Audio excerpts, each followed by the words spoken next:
Bab 16 adegan yang harus ditonton, langkah kaki itu terdengar seperti seseorang ditarik. Aku hendak membuka pintu dan pergi ketika aku mendengar suara seorang pria. "Hai, cantik. Aku akhirnya menangkapmu. Aku sangat merindukanmu." Aku membeku ketika menyadari suara itu milik Johnson dan segera menarik tanganku dari pegangan pintu. Aku tidak pernah menyangka Johnson begitu berani. Dia punya istri yang cantik, jadi aku tidak pernah membayangkan dia akan selingkuh. Sepertinya tidak ada lagi orang baik. Jangan bilang kamu merindukanku.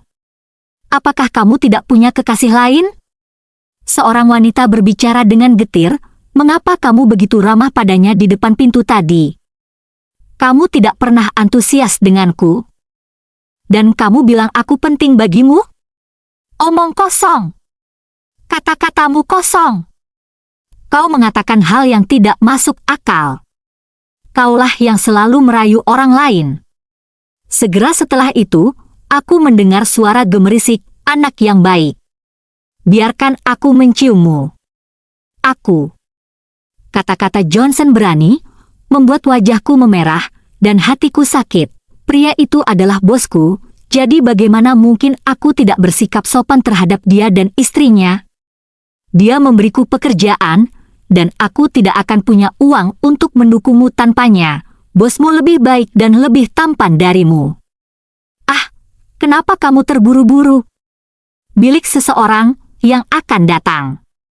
Ah, wanita itu terdengar malu-malu, dan aku tahu mereka sedang melakukan sesuatu yang jahat. Aku kesal dan hendak pergi ketika aku mendengar Johnson lagi. Jangan pikirkan dia. Dia bukan milikmu. Tipenya, tidak peduli betapa tampannya dia.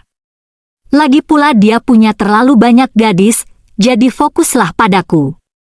Hatiku hancur ketika mendengar bahwa Johnson pun mengetahuinya. Dia memanggilku nyonya beberapa waktu yang lalu, tapi sekarang rasanya ironis. Dia pasti mengira aku menyedihkan saat dia menyapaku seperti itu. Aku mempererat genggamanku pada ponselku saat rasa sakit yang tajam menusuk jantungku. Selain itu, suara-suara di luar kamar mandi membuatku tersipu. Tiba-tiba, aku mendapat ide dan mengeluarkan ponselku sebelum pergi, namun, aku tidak melihat siapapun ketika aku melihat ke arah sumber suara itu. Kemudian aku menyadari suara itu berasal dari kamar petugas kebersihan. Jadi, aku berjingkat-jingkat, dan mereka tidak menyadari kehadiran aku. Segera setelah itu, aku merekam tindakan terlarang mereka tanpa sepengetahuan mereka. Aku memeriksa rekaman saat aku berbalik dan pergi. Video itu sudah cukup menjadi bukti bagi aku, padahal memang demikian menjijikkan. Namun, ini mungkin berguna. Jantungku masih berdebar kencang ketika aku kembali ke kamar pribadi.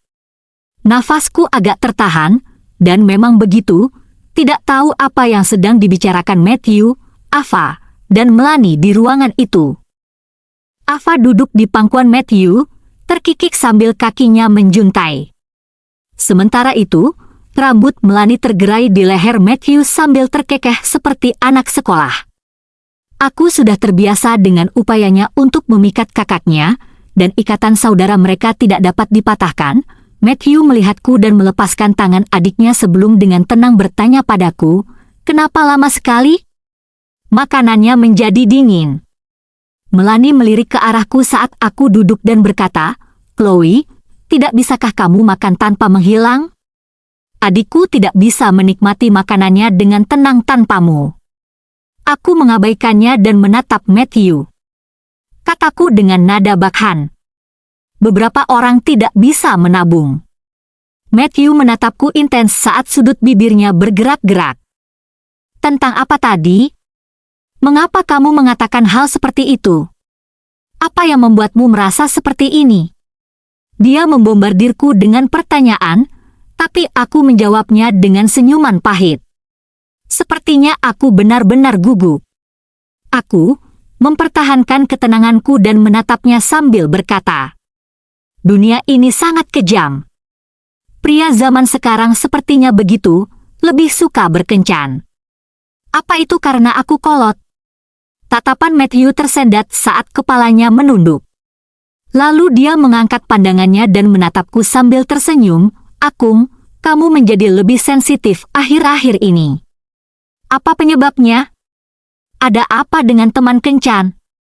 Melanie bergumam dengan nada menghina, mengapa kamu berbicara penuh teka-teki? Aku mengabaikannya dan terus menatap Matthew. Jangan bilang kamu tidak mengerti apa yang aku bicarakan. Dia tidak ada hubungannya dengan sensitif, apalagi emosi. Beberapa pria bahkan tidak bisa mengendalikan nafsunya ketika kebutuhan mereka terpenuhi. Aku memberinya tatapan penuh arti. Aku merasakan kegelisahannya, meski wajahnya tetap tenang, aku menekan rasa sakit di hatiku dan terkekeh. Akung, kamu tidak punya pacar, kan? Kamu memainkannya dengan sangat keren. Kami bahkan belum menikmati hari-hari baik kami. Jangan bilang kamu menginginkan sesuatu yang lain. Omong kosong. Matthew dengan cepat membalas, wajahnya sedikit memerah. Memilikimu dan Ava sudah lebih dari cukup bagiku. Aku tidak punya energi untuk orang lain. Sebaiknya kamu tidak melibatkanku dalam hal ini. Kemudian dia mengambil sepotong asparagus yang baru disajikan dan mencoba memberikannya kepada aku. Cobalah ini dan berhentilah berpikir berlebihan. Aku tidak sibuk dengan hal-hal seperti itu. Percayalah kepadaku, HMPH. Aku mengejek dalam hati, tanpa diduga, kata-kataku membuat Melanie salah paham. Dia mengerutkan bibirnya dan menatapku, ingin katakan sesuatu.